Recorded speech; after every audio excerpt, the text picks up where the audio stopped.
the revival. This is awakening the country. Kubanga lwaki abantu bali mu butamanya basibidwa mu butamanya abantu propaganda ne bamubika bati olaba wakyali abantu abagamba mbo Bobi Wine mbo promoting abisiyaga mbwera tetukkiriza oyo kuba muri wa bisiyaga kyokka musajja mufumbo atenga government ya wano yenyine nenga munupu ebisiyaga je biro batebiriyo mu Uganda bisiyaga mu biro batebiriyo damu ekyange sebo munupu ebisiyaga je biro batebiriyo sibirabangayo lwaki Bobi Wine agaana okwogera ku bisiyaga bw'obanga sawa zino gwe mwogezi wa nupu mu balokole Senono Alex omwogezi wa nupu mu balokole gwe tulina olunaku olwaleero era ye musumba wa nupu mu balokole gwe tulina ku Mighty Channel. Ekibuuzo kiri nti Senono njagaloddemu ekibuuzo kino eno lwaki Bobi Wine tayogera ku bisiyaga bw'aba tabyagala aveeyo agayinde bane bisiyaga sibyagala kyenjagala okwogera kiba kinswaza kyogera n'okigoba kuba gwabireese naye kobireese n'abandaba sandi kyogere naye hope yakiremeddeko n'abantu mu comment section gwegwayo olenga osinza okiremerako naye kigenda kunswaza kigenda kunswaza neswaze mbulirayoko owa Nuupu ali mu kooti ku nsonga z'ebisiyaga nange nkubuulirayo omusumba ali mu kooti ku nsonga z'ebisiyaga ngugambe nja kwogera ekintu neswaze ng'obulokole olemera ku bisiyaga mbulirayo owa Nuupu ali mu kooti nga misango gya bisiyaga nange ate nkulageyo abasumba abali mu kooti nga nsonga za bisiyaga kati ekyo kiveeko kubanga tuba tweswaza ffeka kubanga one Alex tweswaza abantu abali abatulaba abalokole abaagala Mukama Alex bendi mu kubuuliza nandi ekyo kireke tweswaza kubanga nze onja kubuuza owa Nuupu ali mu kooti ku nsonga z'ebisiyaga nga taliyo lwaki Bobi Wine tayogera ku bisiyaga n'abigaana ng'ate ku likodi tulina abasumba nga bali mu kooti n'emisango teginnaggwa kulya bisiyaga kati ndeka naye nga tebabyagala baba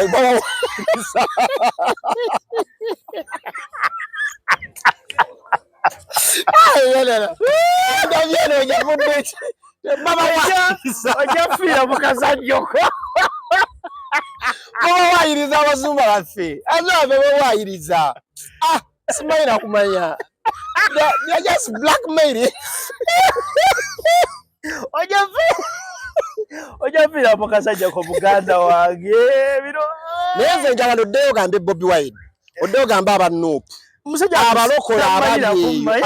abali eyo aboogera bagamba vaayo Bobi Wine ogambe nze saagala bisiyaga okitegeera oba oyagala kalulu kaabwe bw'atakikola tewali kalulu k'abalokole Bobi Wine togenda kakombako njogedde omwogezi wakubuulire okimanyi nti oyogeza butamanya abalokole bwe bagamba komensi z'abalokole kati kanjogere genda maaso okimanyi nti etteeka lyayita wano ery'ebisiyaga etteeka erikugira bisiyaga essebo okimanyi nti lyayita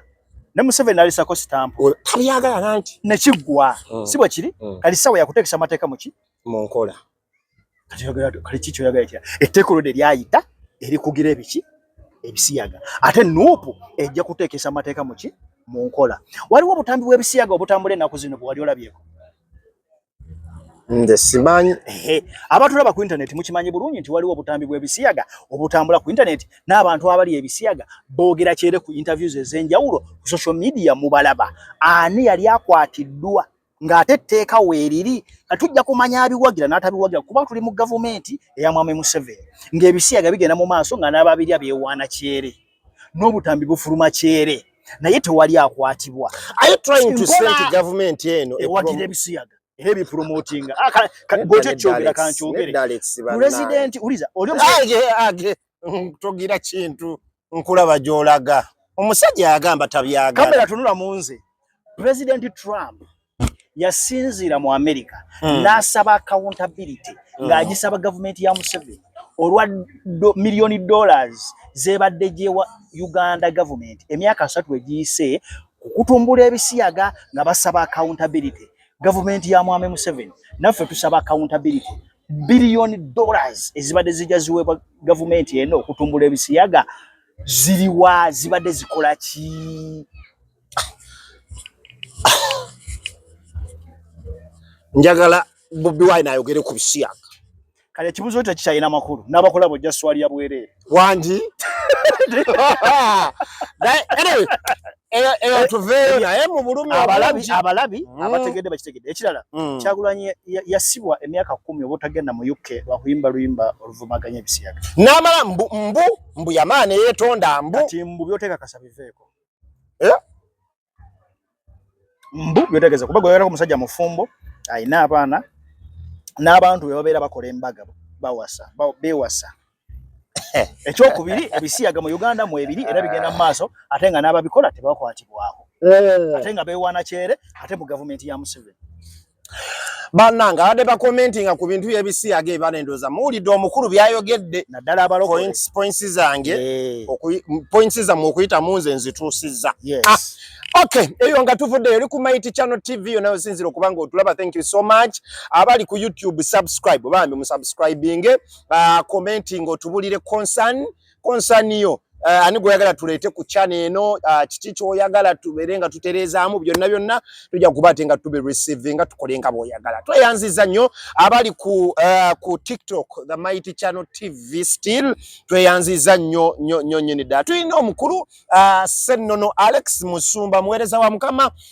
ate nga ye musumba wa Nuupu, musumba wa People Power, musumba wa Bobi Wine ennaku zino era mu balokole kati yayina kye bayita nti ono mwogezi wa Nuupu mu balokole era kigambibwa mbu Ssennono yatandise okuwandiisa abaana abagenda okwegatta ku Nuupu mu kyaki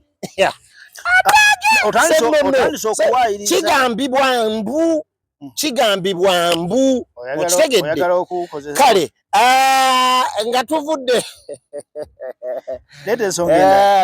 okay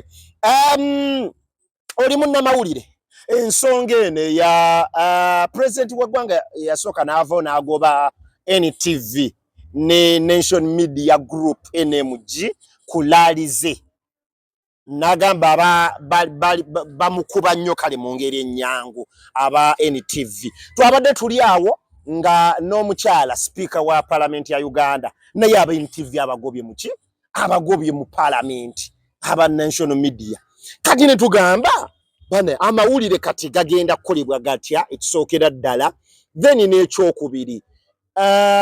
eddembe ly'amawulire liyimiridde litya mu ggwanga saazo because kati oli ye president ate kati nesiga eddala erya parliament yo lyavuddeyo. What is your take about what is going on? Buli dictator yenna aba atya okwanika obuziina bwe. Genda maaso buli dictator yenna abeera atya okwanika obuziina bwe. Era amawulire gafuna nnyo obuzibu mu gavumenti z'aba dictators kubanga amawulire ekintu gakireeta nga bwe kikola ki nga bwe kiri. Kakati amawulire gali corrupted wano mu Uganda agasinga amawulire gali corrupted gatya nti ga controllingibwa nga bwe nagamba nti buli sekita yonna Mwami Museveni yagala abenga eri mu ttaano ng'emuli muki mu ttaano ng'ekola kyeyagala. Nja kubuulirako bannamawulire bwe baatuyitako olunaku isaakutwala sakutwalake wa Museveni nze saaliyo sibeerangayo kale abantu bamanyi ng'omusajja kale naye hope gwe saakuwani Ssennono ndeka kale olunaku lumu baatuyita bannamawulire nga baagala tugende tusinkane President Museveni naye ng'ensonga etutwaza bagamba twali tugenda mu kulonda kuli okwaggwa bagamba muli waliwo ebisoba mu campaign waliwo ebisoba oluusi mbw abamawulire abapoliisi oba n'amagye ne bakola ebiba biyiseewo ku bannamawulire mu field mu bantu naye nga baagala tubeere ku sayidi yaabwe bwetuba tuli mikwano gyabwe ne wabawa obiyiseemu obubikkeko. Kakati bw'osanga abakola amawulire professional nga boogera ebituufu nga baleeta eddoboozi lyo nga wayogedde jjo ne baleeta n'eryaleero ne bakugamba amazima ba dictator tebakyagala ekyo bagala bakumira abantu mu bulimba bagamba abo banupu tebalina bawagizi kati omukutu ogumu ogwa TV weguleta abawagizi ba nupu ate abo nga babandabisa bana ya Uganda etandise okumpomera Uganda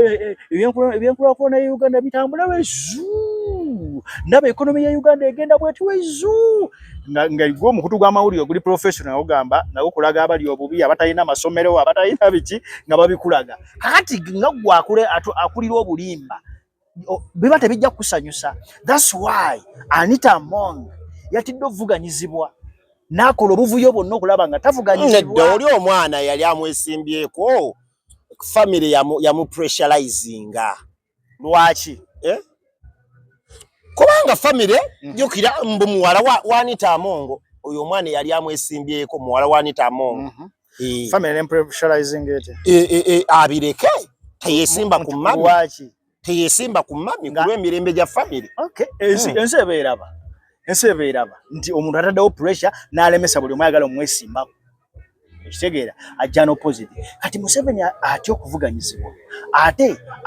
atya okulaga abantu abalala nti nno abantu abamujjukira abamuliraanye bamulimba. Kati amawulire wegeje negejja ekifaananyi ekituufu ekya Uganda nga bweri aba alina gakyawa bukyayi.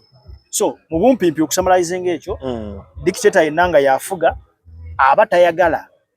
ebituufu ebigenda maaso mu ggwanga bireme kulagibwa wabula ye byayagala biragibwe byabayagala biragibwa. Amawulire tegalimba mukuba kati amawulire bwe galeeta ekifaananyi nga Bobi Wine nti ayina abantu omutwalo mulamba ne galeeta NRM Museveni lali president omukulu president wa Uganda ne bali nti ayina abantu 18.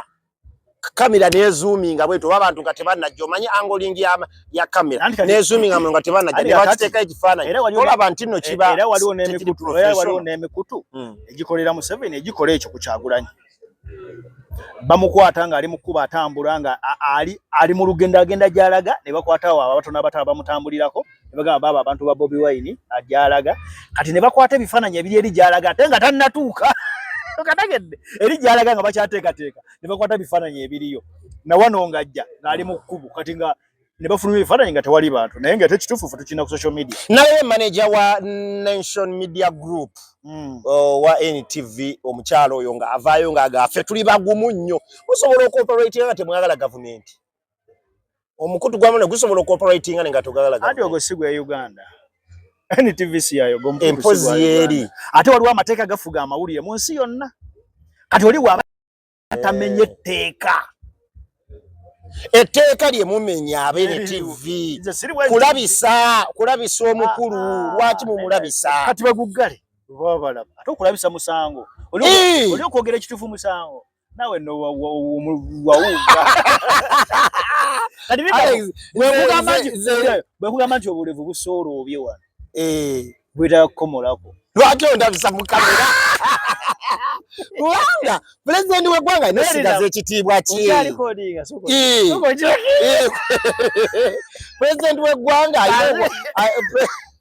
president w'eggwanga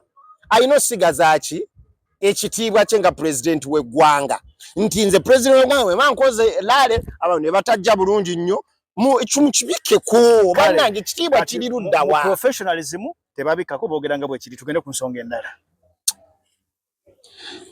Baganda bange abe NTV emirimu tegigenda because ndaba omulimu gugenda company si ye Uganda kale nga tuvudde abayimbi ba gospel abayimbi ba gospel e Kampala waneeno beekuŋŋaanyiza Pastor Wilson Bugembe okuli Damascus Sesanga okuli Grace Nakimera okuli Karo Komeza okuli Titus Kutesa baavudde ne bakola oluyimba baluyita Ki-Uganda kinyuma oba weewaawo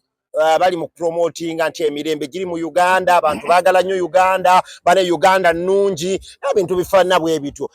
ekintu kino eno project eno ey'oluyimba wagira byotya nungi bye bayogedde byonna bituufu emirembe mwe giri mu Uganda tobawanda bigambo mu kamwa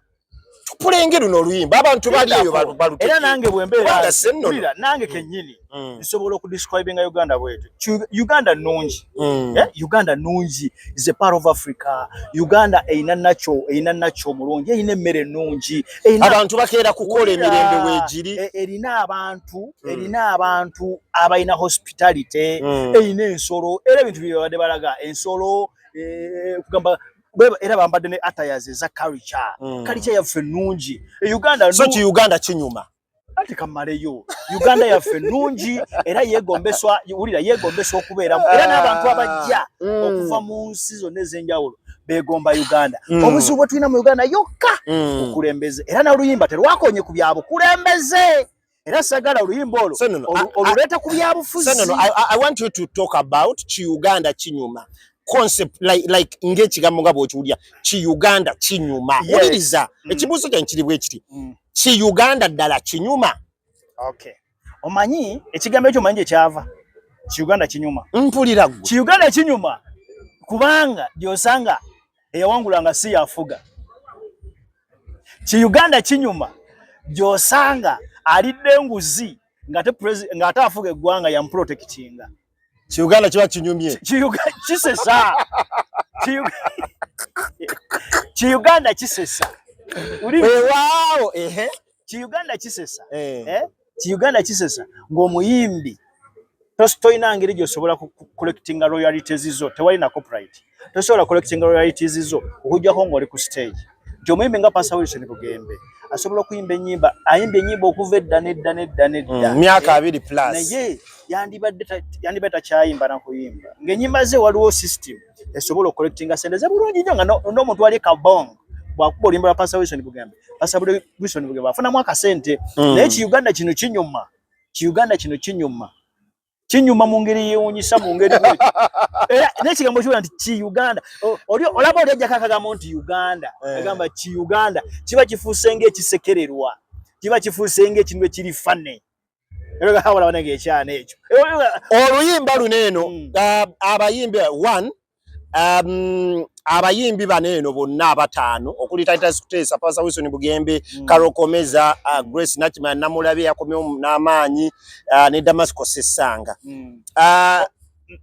Musoko malayo. Abayimbi baneeno abataano ku luyimba luno obulwanga lwa gospel industry yaweddeyo ekisookerako ddala. No, ati bano abayimbi bakwataganye ne bayimba oluyimba ng'olwo ekitalina buzibu kuba gogambe mbw abayimbi ba gospel bonna naye ati bano kirabika iba representing a gospel bwe baba bakonye bakola oluyimba ng'olwo it's good era ku lw'okusikiriza abalambuzi okujja mu nsi yaffe oluyimba lulungi nnyo oluyimba lulungi lulaga ensi yaffe lulaga culture lulaga kugamba embeera ya Uganda nga bweri era n'emirembe gye tulina mu Uganda nenkugamba era omuntu nemukomera aba n'emirembe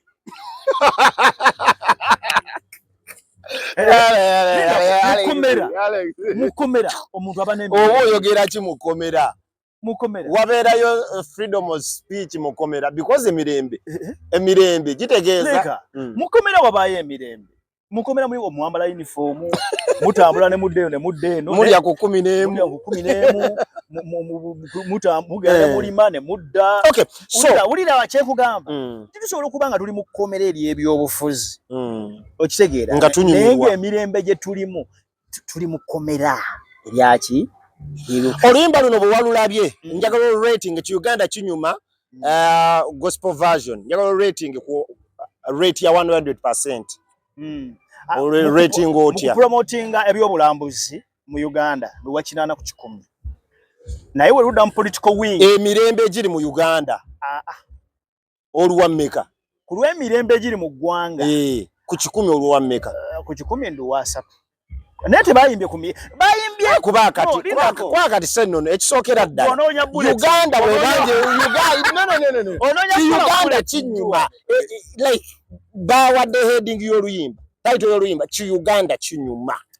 kitegeeza bwe kiba kinyuma ebyobulambuzi biri tik emirembe giri tik ebyokusoma biri tik ebyobulamu biri tik ki Uganda okunyumira gwe kiki nga tonnalaba luyimba n'owulya title ki Uganda kinyuma kye kikugira mu bwongo era kasaba olega ndi ki Uganda kinyuma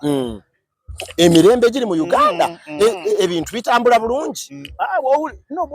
bw'owuliriza title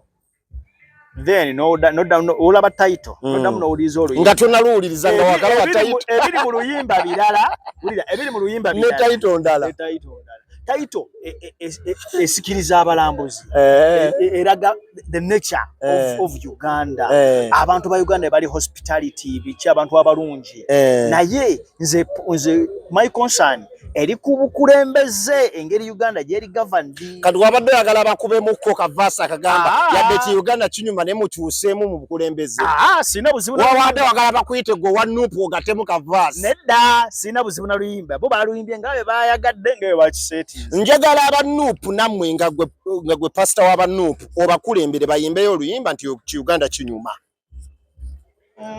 mwogere ku birungi ebiri mu Uganda. Ssennono Alex omwogezi wa nupu mu kanisa pastor wa nupu birungi ki ebiri mu government gwe byola byonyiza okunokolayo bakenzo bakoze oluyimba lwabwe oluwana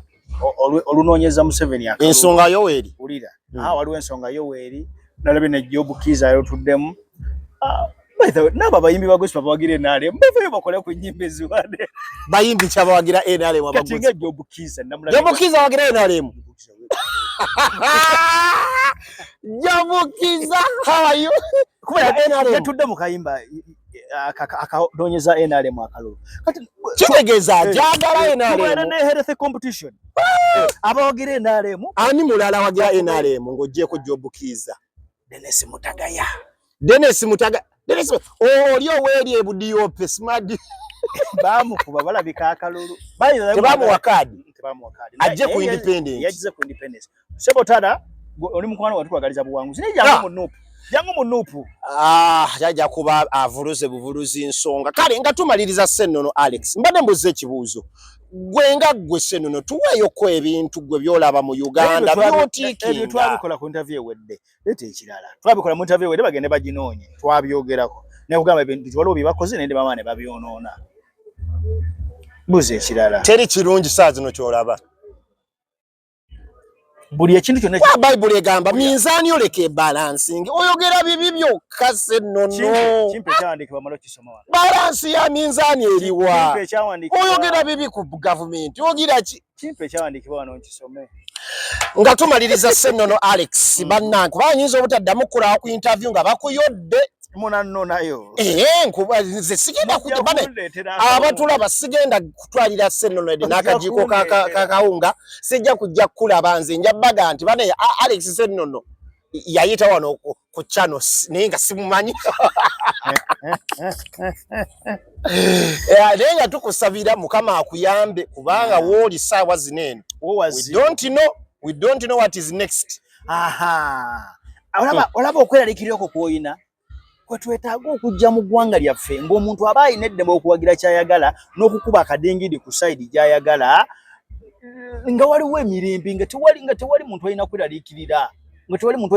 ku ekyo kikyawagira ate wenyini weekubye omusumaali Okay, tweyanza nnyo bonna abadde batulaba kawungezi konnako olwaleero bintu bikyali biyitirivu nnyo naye n'abatulaba ku makya yonna gye musinzira okuba Uganda kikola kinyuma Mukama bwennyo omukisa tusinkane next time mbadde ne pastor wa Nuupu ate nga ye mwogezi w'ekkanisa mu Nuupu tayita abantu bazikuwadde dda ne simanyi oba onoowona Mukama abatuwera omukisa basibule njala nnyo beebaza basibule ne banyamwe bale kutulabamu bwe kutugoberera ensonga zino za ddala era ng'abalokole ffe batuufu okuzoogerako era naye woba oli tusirika busirisi nga bw'otasirika ng'olabye omwenzi nga bw'otasirika ng'olabye omubbi era bw'otyo bw'otasirika ng'olabye ababbi mu gavumenti nga babba ssente musumba gwe tosirika ng'olabye ababbi babba ssente mu gavumenti musumba gwe tosirika nga tuwa omusolo ng'ate enguudo zirimu ebinnya tosirika kyogereko abantu bwe bajja okubasabira basabire naye ate era obabuulire n'amazima nti wabula mu butuufu twetaaga okukyusa eggwanga lino pulezidenti okumalako emyaka 4 takyasobola kufuga ggwanga lino kubanga omuntu bw'akaddiwa atuula wali eri bazzukulu ne bamuweereza kati ng'era bw'atuyita abazzukulu atuule wali abazzukulu bamuweereze kuba ffe tulina amaanyi era mbasaba Robert Kyagulanyi Ssentamu kuba pulezidenti wa Uganda olaba Ambulera tikinga kusaba londa Ambulera Ambulera ambulera nze nyeba bwimbi kayimba naye ngebyambulera sibiriiko abaana bawano temubana katengo ekiremeseze chuka chimala God bless you fuga bumbula lwa katengo naye nga hope lwaki oba oyina katengo